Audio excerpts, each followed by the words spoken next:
Olá a todas, olá a todos. Mais uma vez, muito bem-vindos a mais uma edição do Conexão, a CESPRO Saúde Rio. E hoje a gente está em casa aqui, a diretoria da CESPRO reunida aqui. Meu nome é Alex Lucena, eu sou o vice-presidente da área de saúde. Estou aqui com o meu presidente, Robert Jansen. E debutando aqui na área de empreendedorismo, a nova geração aqui da CESPRO, Gabriel Monteiro. Sejam muito bem-vindos. Obrigado. Tá? Obrigado. Estamos no ECOA, estamos num lugar emblemático dentro do setor de tecnologia e de inovação. O ECOA faz parte do Laboratório de Engenharia de Software da PUC do Rio de Janeiro, onde a computação nasceu na América Latina. O primeiro departamento, o primeiro curso de pós-graduação do Computer Science Department. Na verdade, eles batizaram Informatique, que era a maneira que os franceses falavam, em vez dos norte-americanos que chamavam de Computer Science. Mas, mesma coisa, né? O departamento de informática. E dentro dessa história, né, de vanguarda, e aí já passando a bola aqui pro Robert, né, que é um... como é que se chama? Amerioca, né? Que o Robert, enfim, pé no Vale do Silício, mas um pé muito forte aqui, tem mais sotaque até do que eu, falando carioquês. E a gente sempre fala isso, né, Robert? E conta um pouquinho da história do início, né, da informática, que acaba cruzando com a CESPRO dentro da narrativa, né? Tudo nasceu aqui, né? É bem interessante, né? Que no final nós estamos querendo evidenciar o quanto que o associativismo, né, tem importância e preponderância nos méritos do mercado. E a CESPRO, ela nasceu justamente pelo fato de que lá em 76 o IBGE foi fazer o censo. E naquela ocasião, né, o início da informática, a maneira que se fazia o processamento dos dados era perfurando cartão. Uhum. Então o IBGE foi lá e comprou 600 máquinas de perfurar cartão. Só que pela legislação ela tinha que ter também o backup caso desse errado uma máquina. Então ela comprou 1.200 máquinas. Túnel do tempo, tá? E aí o que aconteceu? Ela fez o censo.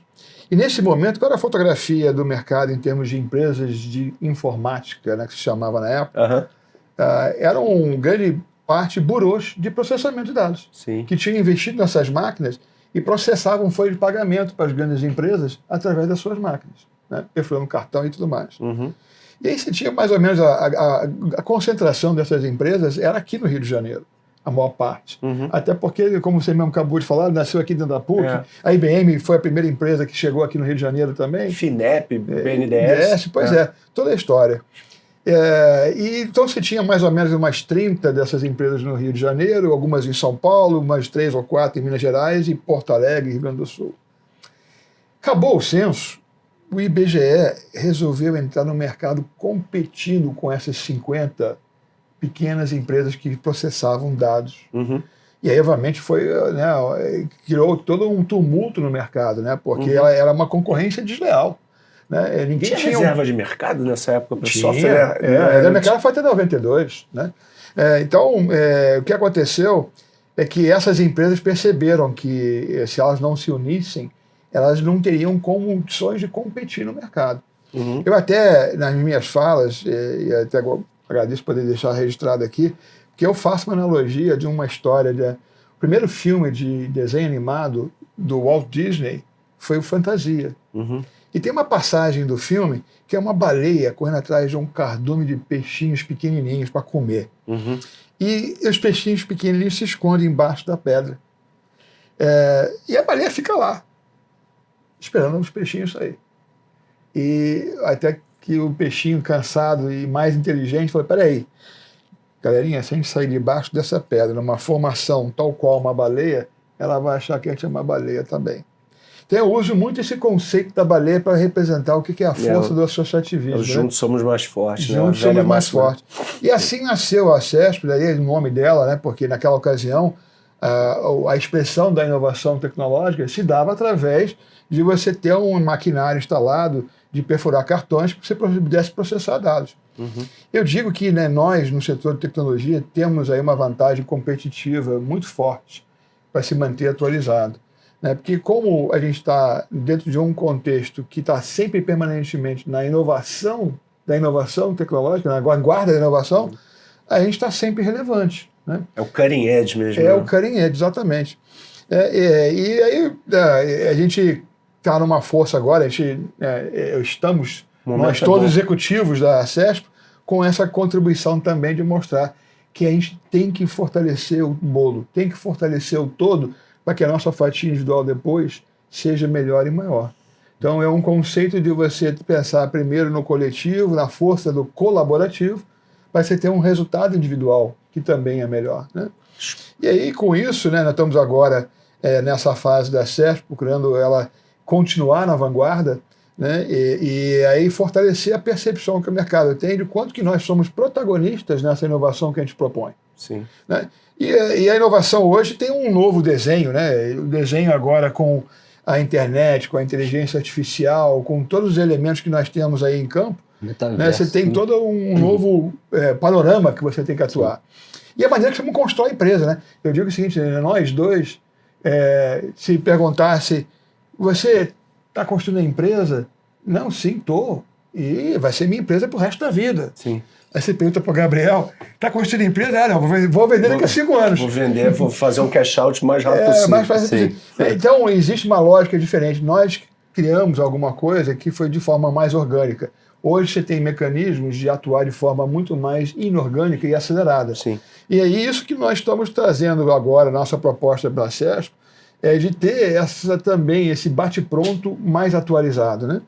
Então, aí eu vou devolver para vocês, né, que vocês estão envolvidos diretamente com uma das iniciativas, exato. Que é o Acesso para Acelerar a Saúde. Exato. Não, antes eu ia, Gabriel,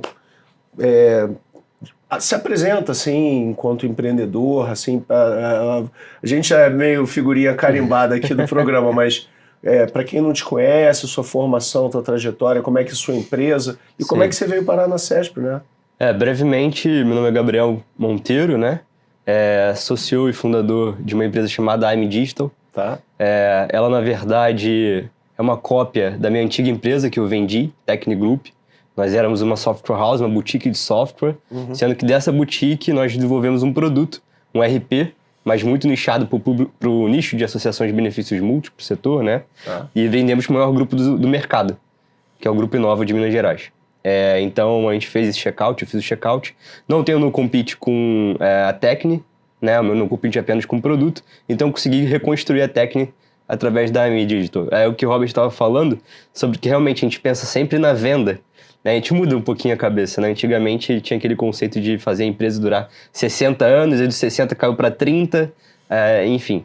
O meu conceito já é um pouquinho diferente, né? Montar uma empresa e vender desse jeito já é uma estratégia mais de montar um Digital Hub e desenvolver spin-offs, outras startups, Legal. E aí sim fazer esse checkout. Bacana. E você tá junto com a grande amiga minha, beijo para ela, Gisele, né? Dentro dessa área de empreendedorismo. Exato. Vou chamar de diretoria de empreendedorismo.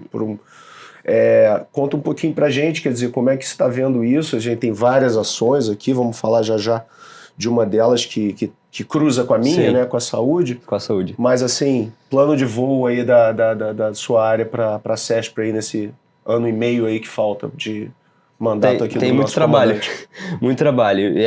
Voltando, eu entrei na CESP há 2 anos, então hoje eu sou diretor adjunto na parte de empreendedorismo, né? A Gisele é a diretora principal, e eu estou aí ajudando, tudo que for preciso, como, né, o associativismo pede, na cadeia, na parte de empreendedorismo. É essencial, assim, acredito eu. A gente tem muita bagagem, tudo que nós já passamos, e a CESP mais ainda, então acaba também sendo de aprendizado pra gente. Sim. Pra gente colocar, né, externalizar todo esse conhecimento que nós temos junto à CESP também nesse programa. Vamos falar juntos agora, né? Porque a gente criou, né, um programa de aceleração de startups. Não podia faltar, né, para a CESP. Aliás, nunca teve, né? Pela primeira vez que eu saiba. É o primeiro. É pioneiro. É a primeira vez que rola. E mais legal ainda, que a gente está começando pela saúde, que é a área que eu estou engajado. A Gisele também, nós nos conhecemos, uma empreendedora desse setor específico. Inclusive, amanhã estaremos aqui na UERJ, né? como prestigiando um outro hub de inovação, que é o RUP, que está conectado com o Hospital Pedro Ernesto, né? Sim. E nós temos ali uma parceria muito legal, porque nossas startups, com a possibilidade de fazer POCs, né? Possibilidade de estar junto ali na ponta, né? Atendendo dores de um hospital, né? Então vou estar lá amanhã, amanhã a gente vai fazer como é que se diz, uma competição de startups, e a vencedora vai receber como um dos benefícios, né, a participação no nosso programa de aceleração de startups, que inclusive eu penso que vocês vão poder ver né, no QR Code aí na tela de vocês. Então, quem quiser pegar a batuta aí para falar um pouco mais, por favor. Não, pois é, vocês falaram, né, que é o primeiro programa de aceleração, e realmente é. E entendendo que o programa de aceleração nada menos representa a proposta de você empreender no mercado. Sim. E hoje, na velocidade que nós estamos, não é mais como nós fazíamos antes, é como se faz agora, num contexto muito mais acelerado, Sim. onde você traz a turbina inorgânica para poder conseguir essa velocidade. E a saúde é a primeira vertical. Interessantemente, dentro do nosso grupo de associados, existe uma presença muito forte de empresas com foco em saúde. E o Rio de Janeiro é muito forte também na saúde. Pois é. E não vai parar aí, não. Tem um nome agora chamado Acesp Acelera. Uhum. E o Acesp Acelera começa a vertical de saúde, mas já vem a reboque aí também em cidades inteligentes e games. Tá. Né? O que, no final do dia, dentro do contexto de associativismo, né, a associação ela serve como um veículo para que nós, empresários, possamos executar aquilo que a gente não consegue fazer sozinho. Sim. Né? Então, a Acesp nos ajuda a fazer essa conjugação de ser um porta-aviões para nos levar aí para os mercados que a gente quer ir. Né? Então, o Acesp Acelera é mais um elemento para poder trazer e fazer o que a gente chama de aceleração empresarial. Aliás, falar em aceleração empresarial, a gente vai ter um pacote de vários benefícios dentro do que nós vamos oferecer no programa de aceleração, tal qual todas as demais aceleradoras que estão aí no mercado. Sim. Então vai ter crédito na Amazon, crédito na Microsoft, crédito no HubSpot, crédito em todas aquelas ferramentas que eu preciso ter para poder jogar o jogo que se joga hoje, em termos de você ter uma jornada acelerada e digital, né? Porque vamos combinar, né? Claro. Hoje você não faz nada se não for no meio digital, né? Quer adicionar mais alguma coisa, Gabriel, nessa questão da aceleração? Da aceleração, acho que é isso. Mentoria, né? A parte de mentoria. A CESP também, junto com a UBR, está especializando os próprios associados, os próprios filiados, né? Digamos assim.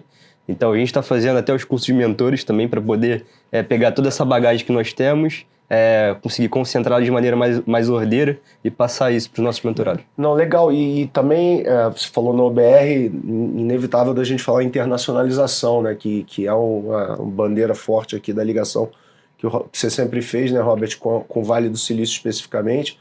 Mas agora a gente também abrindo possibilidade para as nossas empresas para outros mercados, para o Canadá. Sim. A gente estava falando disso antes do início aqui da transmissão.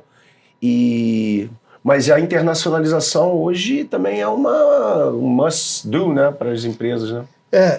Particularmente, né, aí com o chapéu da UBR, a gente tem uma posição que internacionalização não quer dizer automaticamente que eu vou para um outro mercado, que eu vou exportar. Uhum. Isso vai acontecer naturalmente, mas ele, acima de tudo, deve ser percebido como um fator de competitividade. Porque eu vou usar melhores práticas internacionais para ganhar qualquer pleito, em qualquer geografia, né? Eu tenho clientes que estão justamente buscando essas melhores práticas para ganhar mais contratos aqui dentro do próprio Brasil. Uhum. Né? Então, tem essa característica. Agora, ao mesmo tempo, eu acho que nós, culturalmente, no Brasil, precisamos nos desprender de alguns dogmas que existem, de que, de repente, o brasileiro não é naturalmente global, não nasce global. Uhum. Quando não é. Né? Eu defendo uma tese que o DNA cultural brasileiro é uma vantagem competitiva no cenário mundial, especialmente na atualidade de hoje, que é onde você tem que ter uma rapidez de resposta muito maior, você tem que ter uma resposta de solução também muito mais assertiva. Sim. E a cultura brasileira, na sua natureza, ela tem uma resposta, um bate-pronto que eu chamo, muito mais calibrado que qualquer outra cultura. E eu não sei se você concorda, né? E o Rio, mais ainda, né? Dando um zoom, né? Tendo em vista o Rio ser o gateway, né? O principal porta de entrada, né?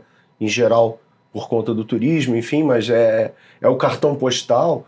Então o carioca tem muito essa coisa de estar antenado, né? Não é provinciano, né? O carioca pensa para fora, né? É interessante você comentar isso, porque num outro contexto, tem aquele chapéu da Witsa, né, que é um chapéu mundial, né, e aí nós estamos responsáveis pelo o Policy Paper de Inteligência Artificial.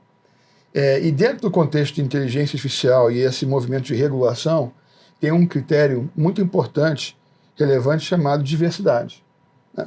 E o Brasil, o que eu chamo o DNA cultural brasileiro, existe um estudo do Business Review Institute, 2006, que foi estudar a miscigenação das raças a nível mundial, e a conclusão efetiva é que a raça mais miscigenada do planeta é a brasileira. E aí, quando você pensa em diversidade, né, qual é o lugar que eu vou conseguir contribuir melhor com os parâmetros da diversidade? O Brasil, sem dúvida nenhuma, para esse contexto dessa miscigenação, é natural. Agora, dentro do Brasil, quem é que representa essa totalidade da diversidade? O Rio de Janeiro. Aqui no Rio. Eu tava lembrando, cara, você tá falando, é muito louco isso, né? A L'Oréal tem uma área de inovação, acho que é no Fundão. É no Fundão. E eles botaram lá, sabe por quê, cara? Porque eles identificaram também, não vou me lembrar exatamente qual foi o estudo, que é a diversidade de cabelos. Casando com isso que você está falando, sabe dessa, né? E eles trouxeram para cá por conta disso, olha que louco. Quer dizer, a mistura, tipos de cabelos, só algo em cima do... E eu defendo a tese que justamente essa competência, essa miscigenação, ela nos trouxe, né, um DNA, que eu chamo de DNA cultural, onde nós temos um bate-pronto para resolver problemas muito melhor calibrado que outras culturas que trazem tradições milenares a reboque. Não que eles não vão conseguir resolver também, resolve, mas eles não chegam com tanta rapidez e hoje em dia a velocidade é um fator preponderante, né? Então eu digo o seguinte, tem que desenterrar Nelson Rodrigues. Como? Desenterra ele para ele desdizer complexo de vira-lata. Porque hoje ser um vira-lata é um must. É verdade. E passando lá para o Gabriel, também voltando a essa questão da resolução de problemas, né? É a máxima, né, do empreendedor, né? Da inovação, né? É a máxima. Tem gente que chama de resolver uma dor, né? É muito comum, mas assim, é a resolução de um problema que decorre a inovação, né? E as startups... as startups são isso, né? É isso, né? O Robert sabe bem, né, que no elevator pitch você tem que fazer... O que você tem que falar para o teu investidor, né? O possível investidor qual é o problema que você está resolvendo? De qual, né, e a solução dele ali. É isso, resolver o problema. E aí nessa jornada da gente da CESP, né, então a CESP acelera, o programa de aceleração nas verticais que a gente está atuando é um movimento. Isso. Né, a gente tem um movimento natural de defender o setor institucionalmente, né, defendendo ele em Brasília, nas pautas legislativas, mas ao mesmo tempo, uma das ferramentas de a gente poder levar tudo isso para o mercado e oferecer são os eventos que nós fazemos. Né? Boa. Né? Então, nós temos aí um calendário que está tradicionalmente já consagrado no mercado. Então, óleo e gás, Petrotic, na área de saúde, Health Tech, na área de cidades inteligentes, Cities of Tomorrow, na área de inovação, Thinking Digital. Esse ano inauguramos o Cyber Security. Final do ano vamos ter um novo evento também na área de inteligência artificial. Esses são os raiz, né, da CESP, né? São os nossos. Sim, são os nossos, o calendário nosso. Aí você estava comentando que uma estratégia esse ano tá levando para dentro de um porta-avião maior, né? Como é que é isso? Qual foi essa ideia? Então, entendendo que nós todos que estamos atuando com a ferramenta Eventos, estamos tentando aprender esse novo cenário, né, depois pós-Covid. Pós-Covid, né? Que mexeu muito, de forma meio que um arrasa quarteirão. E aí, nesse processo de aprendizado, a gente percebeu que vale a pena a gente buscar relançar esses eventos dentro de que eles chamam de um porta-aviões, que é um evento maior, tipo o Rio Innovation Week, ou tipo agora, que vai acontecer no mês que vem, que é o Blockchain Rio Festival. Eu, particularmente, gosto muito da proposta deles, diferentemente dos outros eventos, porque eles se propõem a ser porta-aviões. Os outros são um evento, né? Tá. Mas esse não, esse é um porta-aviões porque daí chamar festival. Ele tem vários eventos dentro dele, inclusive o próprio Banco Central vai lançar o Drex, o Real Digital, dentro do evento. O BNDES tem um auditório próprio, junto com o nosso da CESP, para poder evidenciar os seus investimentos no ecossistema de inovação. Então, nós estamos esse ano pegando 3 eventos tradicionais do nosso calendário. O Petrotic, que é da área de óleo e gás e energia. O Energy Tech Summit, que nasceu dentro do Petrotic e ganhou um mérito tão grande que se descolou e agora é evento próprio. Tá. E o acesso para o Business Games, que não é importante destacar, né, que o Petrotic e o Energy Tech Summit, como o Energy Tech Summit nasceu a partir do Petrotic, eles andam sempre de mão dadas. São feitos back-to-back. Tá. O acesso para o Business Games, ano passado, quando foi lançado, ele nasceu back-to-back com o Health Tech, inclusive. Né? E foi bem, mas não tem nenhuma não tem nenhum overlap, né? Interseção. Dessa vez, a gente está muito bem entusiasmado, porque o acesso para o Business Games cabe muito bem dentro do Blockchain Rio Festival também, porque tem diversos outros eventos com uma característica similar. Né? Pedro Gama, né? O nosso... Carlos Gama. Carlos Gama, vice-presidente de Games, e isso é uma outra característica lá na CESP que a gente está tentando pontuar, né? A gente mostrar exatamente que a nossa formatação ela tem ressonância com a atualidade do mercado. Então a gente tem uma vice-presidência de funding, a gente tem uma vice-presidência de inovação, tem uma área de empreendedorismo capitaneada pelo Gabriel e pela Gisele, tem você na saúde, o Gama no Games, tem agora o Lúcio Neto que está vindo para assumir o Cities of Tomorrow, a ex-presidente Maria Luísa com a área de educação, Sim. Né? O Márcio Lax, ex-presidente com a área de articulação, a gente tem o Túlio, aí eu estou junto com ele na articulação política, né? Mas são justamente papéis que precisam ser desempenhados que têm ressonância com o que o mercado pede. Né? Então vem esse agora em setembro. Na sequência, a gente tem a terceira edição do Rio Innovation Week, que já é um puta sucesso. Né? Pois é. O Rio Innovation Week, nós vamos ter o Cities of Tomorrow, nós vamos ter você também representando a CESP dentro da jornada da Associação Brasileira de Startups de Saúde, né? É verdade, não, é dentro eles chamam de tenda da saúde, né? Então você tem lá um espaço todo dedicado à saúde e estaremos lá falando de várias inovações. E nesse conceito de porta-aviões, nós também estamos com o Health Tech negociando para entregá-lo lá no FIS, no Fórum de Inovação de Saúde, né? Com o pessoal da CRJ. Sim. Eles têm um evento que vai acontecer, que é o FIS Week, né? E a gente entende que ali a proposta deles também, na primeira conversa que nós tivemos, é a proposta de porta-aviões. Isso vai ser na associação comercial, por acaso? Vai ser na associação comercial. Não por acaso? Não por acaso. Nada por acaso. Ele estava programado para ser na Casa França Brasil, mas eu recebi informação hoje, fresquinha, da associação. Que vai ser feito na associação comercial. Eu imagino que sim, né? Por conta da ligação com o Josier, que é o atual presidente e tal. Pois é, exato. E vai ser de 6 a 10 de novembro. Tá. Pô, então a sequência é boa, então. A sequência é boa. Setembro, outubro, novembro. Então, o objeto é justamente a gente poder mostrar para um mercado maior, com alcance mais profundo, dentro de todo o ecossistema, como é que é importante a atuação associativista, como é importante o que a associação consegue construir em função do colaborativo coletivo, né? Sim. Dentro do nosso lema, né? Voluntário, né? Juntos somos mais, né? Eu quero colocar aquela palavra sempre, né? Para as pessoas não esquecerem, né? E a palavra colaboração é easier said than done. É verdade, olha, eu vou dar um exemplo. Eu não vou dar nomes aqui, mas estava num evento de empreendedorismo local e que estava falando do associativismo. E aí um rapaz levantou-se para fazer perguntas e falou, tudo bem, mas aí por que eu vou sair da minha cadeira para lá falar com você? Eu falei, olha, não é questão de você ser baleia primeiro, não, é você ser peixinho primeiro. Porque essa é a questão. A gente tem que mudar um pouco mais. Sempre procurado com a fatia do bolo primeiro. Cadê minha fatia? Não, cara, peraí. A fatia vai ficar muito boa, mas pensa no bolo primeiro, porque aí a fatia vai ser melhor. Né? E isso é cultural. É muito cultural. E cultural não adianta a gente querer tocar ou mudar isso numa tocada de trocar o interruptor. São várias machadadinhas, tem que ser consistente, persistente, em estar levando essa mensagem e muito em cima da atitude da gente. E não da falação da gente. Porque, no final, é que nem nossos filhos. Né? Você não teve filhos ainda, Não. né? Então, eu já digo para você, meu amigo, que a gente ensina os filhos não pelo que a gente fala para eles, mas sim pelo Sim. que a gente mostra o que nós fazemos em frente deles.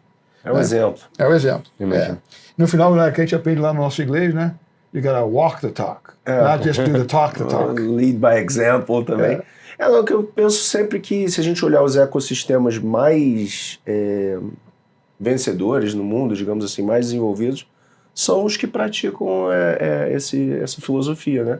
Você olha o Vale do Silício, você olha lá a região de Waterloo no Canadá, você Medellín olha... também. Hã? Medellín também na Colômbia. É um exemplo próximo, né? Mas é quem pratica e quem consegue fazer essa conexão. Porque aquela coisa de você ter aquele medo da concorrência, né? E a linha que divide a concorrência de uma parceria, às vezes, é tão tênue, né? Você deve ter visto isso lá no seu business.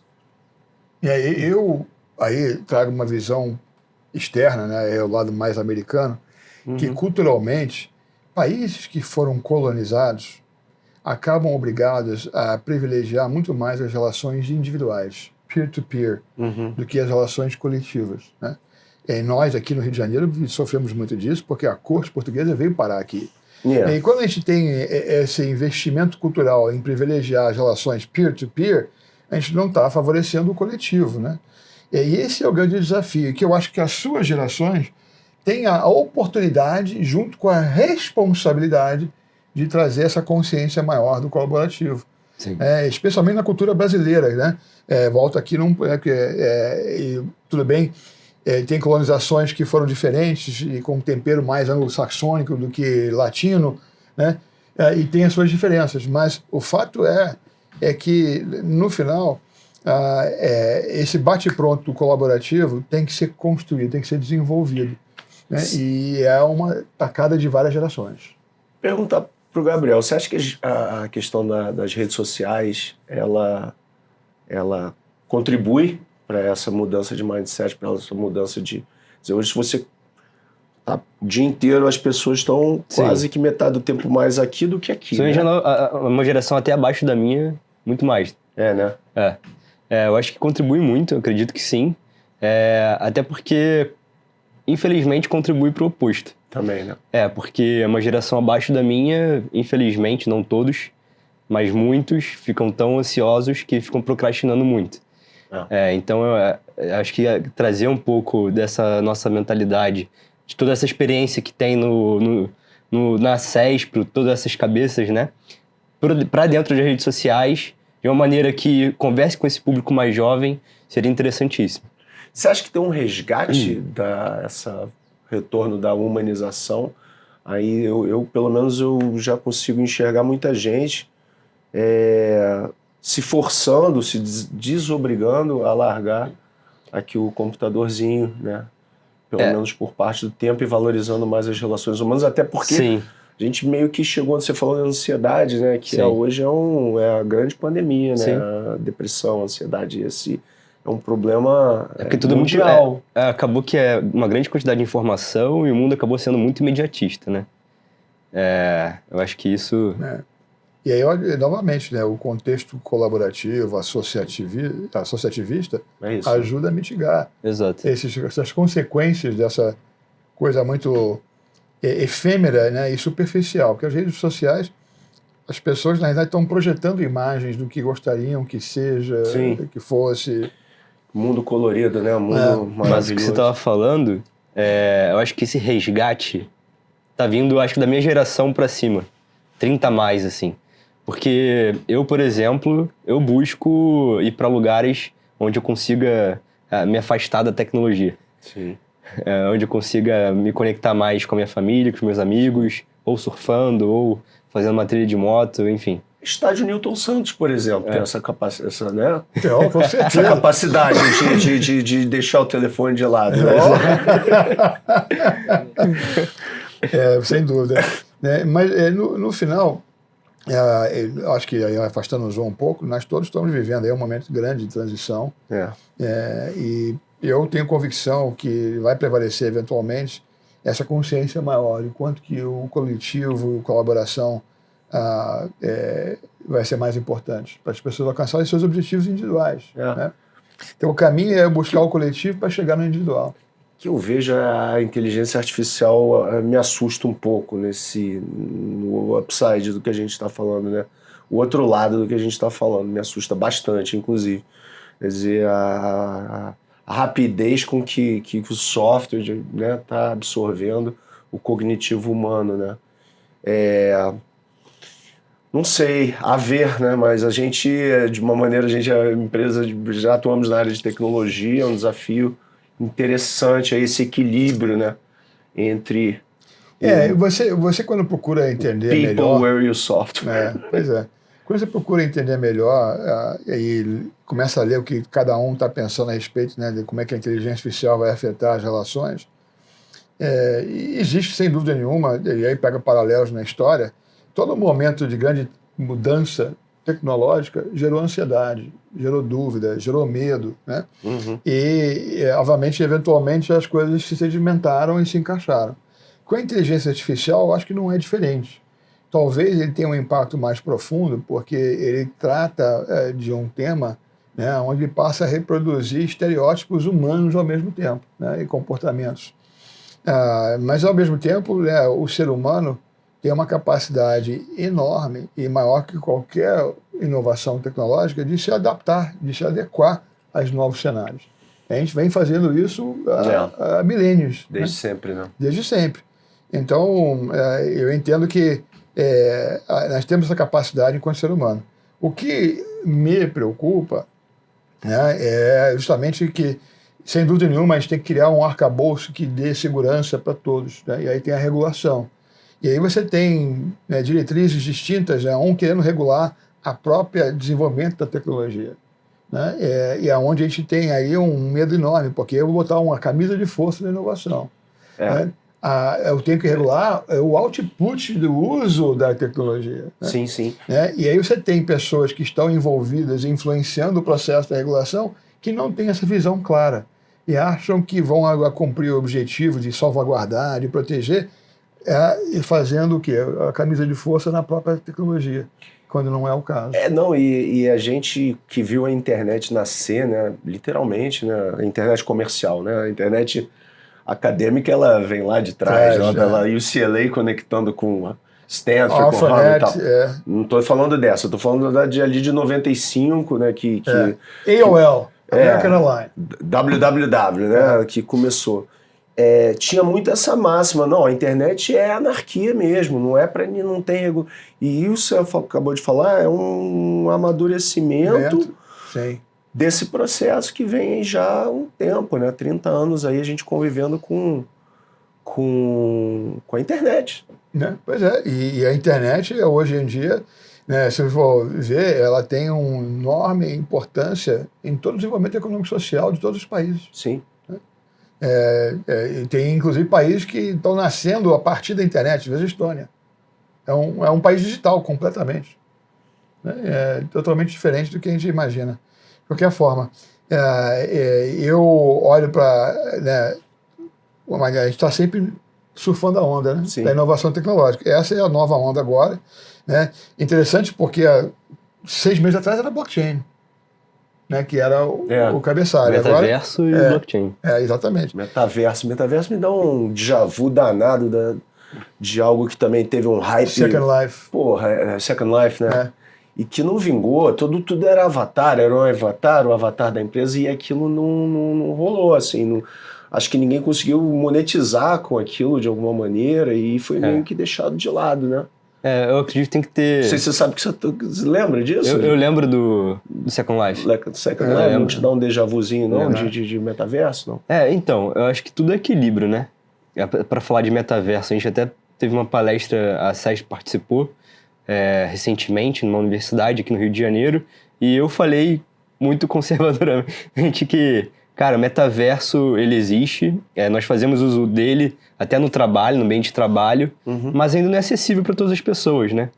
Não é só acessível, porque precisa de um maquinário ali que dê um suporte, né? Mais físico, e também a questão que as pessoas gostam de interação humana.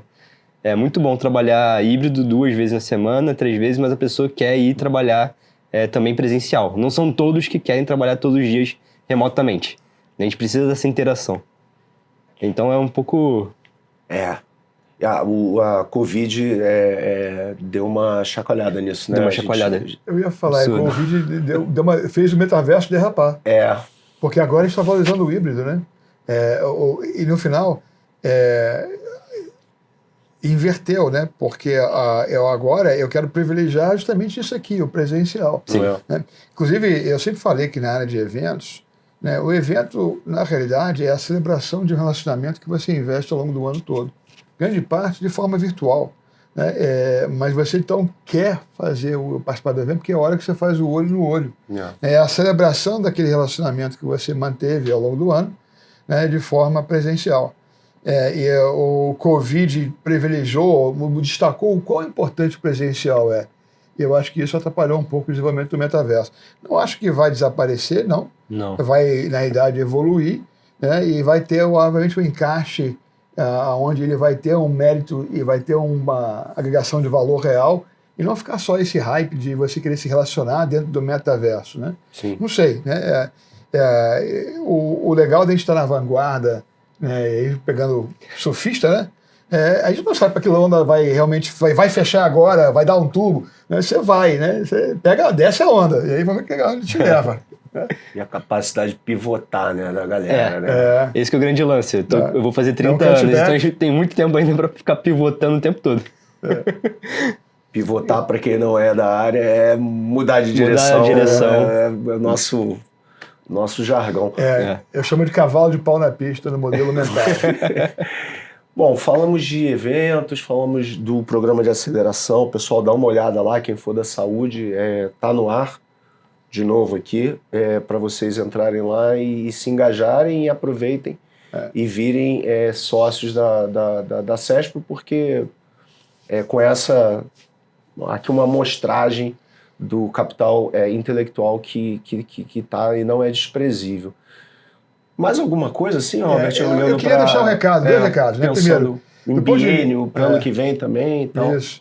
Do ponto de vista de associados, né, quer dizer, nosso propósito maior é justamente privilegiar o colaborativo, construção coletiva de algo que dê resultado para todo mundo.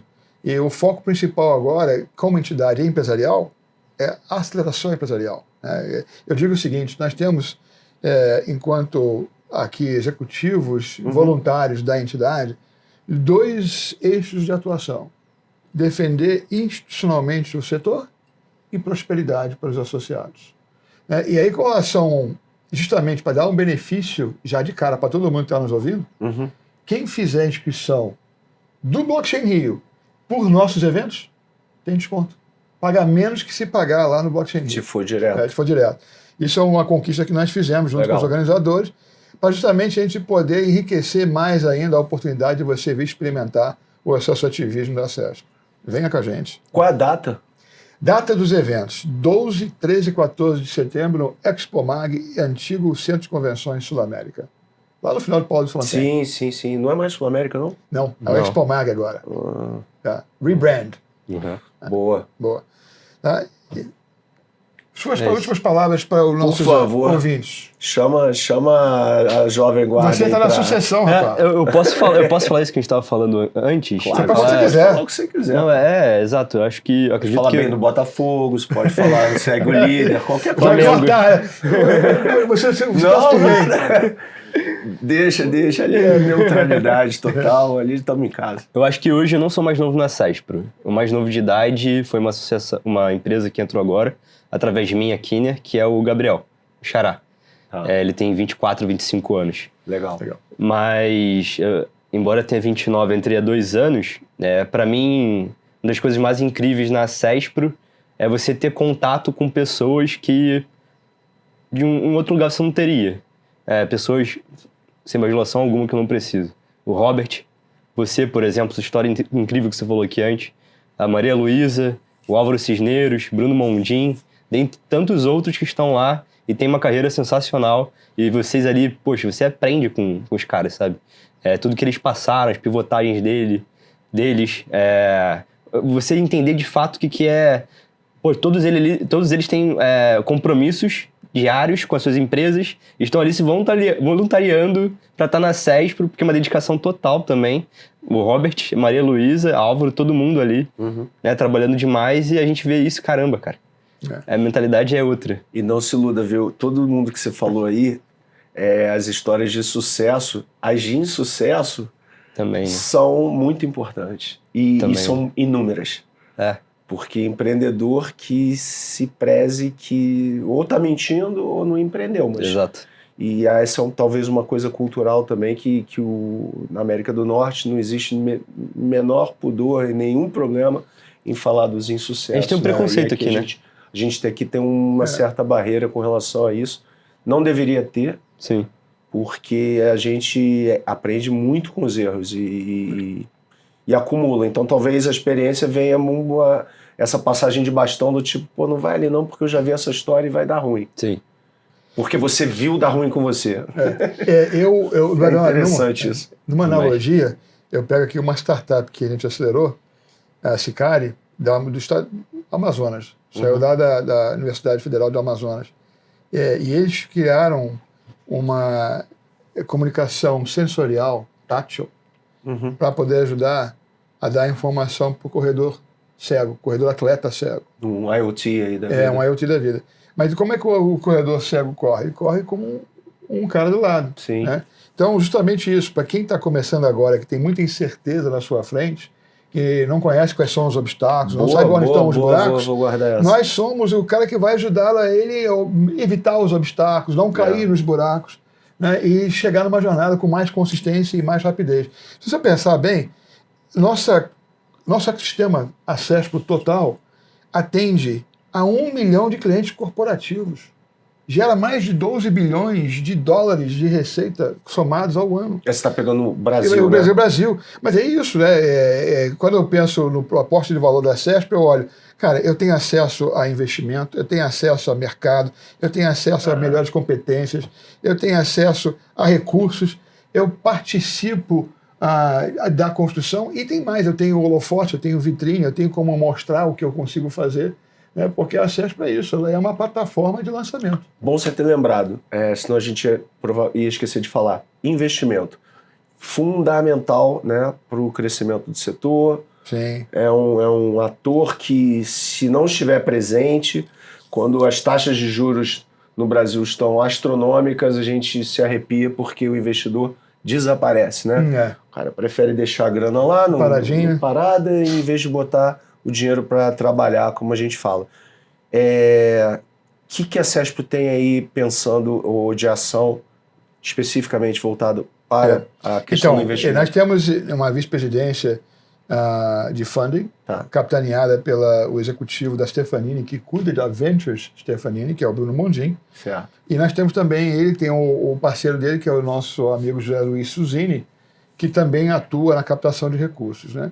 E quando a gente fala de funding, né, a gente fala de várias modalidades de captação, né, até recursos não reembolsáveis. Sim. Né? Mas o importante é de que, no final, nós queremos ter aqui uma construção de uma trilha ou um conjunto de trilhas dentro da CESP que ajude aos associados a terem acesso a poderem buscar capital. E ajudá-los a preparar de como fazer isso. Sim. Porque isso é fundamental. Você sempre entra num pleito de certame, de concorrência. Sim. Então, como é que eu me preparo para isso? Um bom business plan. Por exemplo, agora nós estamos fazendo a formação de mentores né, dentro da CESP. Um dos módulos é totalmente dedicado ao como é que a gente se prepara para conversar de igual para igual, talk turkey, que a gente fala no inglês, né, com os investidores. Né? Então, a gente entende que isso é um eixo estratégico fundamental para viabilizar, né, os negócios dos nossos associados. Né? Então, tem um caminho sendo feito e o nosso objetivo final, na realidade, é ter uma plataforma de crowdfunding. Aonde isso é para ano que vem, você acha? É ano que vem, 24.